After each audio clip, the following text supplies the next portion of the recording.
the people watching the video interview, they're going to be wondering about the lights. Talk a little bit about what the red and blue flashing that's going on represents. My grandmother was the one that was from New York, was a Black Panther. Later on became a minister, a preacher, or whatever. But in her Black Panther days, she walked the streets of Harlem, shoulder to shoulder with the Malcolm X's and the Martin Luther Kings, with a faulty criminal justice system and whatnot. I knew it would catch people's attention, but also I have a purpose behind it. You know what I mean? So I just want the people watching to know that there's not an officer in the room. Like, he's not under arrest.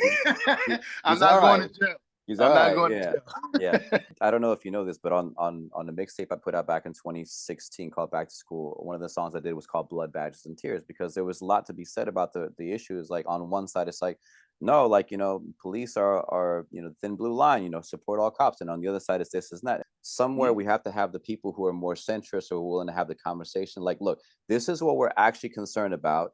And on this side, like, this is what we're actually trying to do, and like meet somewhere in the middle. So I did a song called Blood, Badges, and Tears from the perspective of someone who never made it home. Concept already. With my wife in the passenger seat, I was driving home, dog, and I started bawling because, like, I'm in my head, I'm writing the words to a song where I die and don't make it home back to my kids. Like, you know this as an artist. Like, when you write, you have to not just write the words and make them make sense. You got to put yourself in that position. Like, you have to have a certain amount of empathy, and I just needed people to forget supporting this side or being against this side. I wanted people to be somewhere in the middle, because there are people that's not making it home, and that's what I wanted the point to be.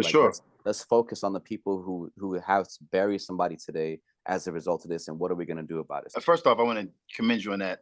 Thank you. That whole piece, how you weave that all together, that's really, really ill, the way you did that. I just know that when you're growing up in a Black household, you're going to have that conversation with your mom. Every Black person, all your viewers, and you probably have it in a brown house. I don't know. I just know, in terms of me being a Black man, a young Black kid growing up, you're going to have that in the United States. You're going to have that conversation. Hey, when the cop pull you over, keep your hands da-da-da-da-da still. You have those conversations very, very, very, very young. When you see a person on TV and they're pulled over and they're killed, you can't help but to look at that as, your father, your brother, your mother, you know what I mean? Yes. So yes, I got a lot of respect for service people and police officers and military people, because, like, a lot of people, like close friends and family, are doing the best they can in those uniforms. I don't remember the officer's name, and I'm not prepared for this part, but when they questioned the officer, his official statement was, when he was being charged by this young Black man, that he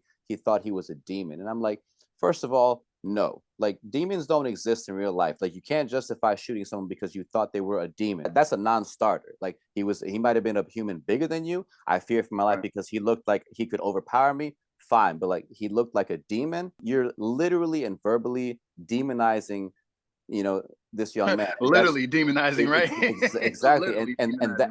And that's too far. And then when I heard about young Tamir Rice, and I had godsons that I had to reach out to, and, like, look, like you said, having those conversations, it was really uncomfortable. I'm like, look, you guys got to understand, like, I grew up in a time when we could have, like, little toy machine guns that made the sounds, and, like, cap guns that, like, made the sparks. But, like, this is a different time, and y'all look the way you look, and it's not right, and it's not fair. But you got to know these things. And I hated having those talks. To the officers, whether they're, military or law enforcement or whatever, if it doesn't apply to you, then let it fly.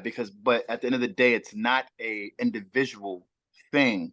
It's more of a systematic thing. If I'm a police officer and I'm in a badge, or I have a badge and I have a uniform, and you're the good officer that's over here, and I snap on this one dude and I pull out and I shoot him, the system is going to protect me. The system is going to give me pay while I'm on leave. The system. So it's really a systematic problem, not really an individual problem. I don't believe that all police officers, I don't believe all of anything.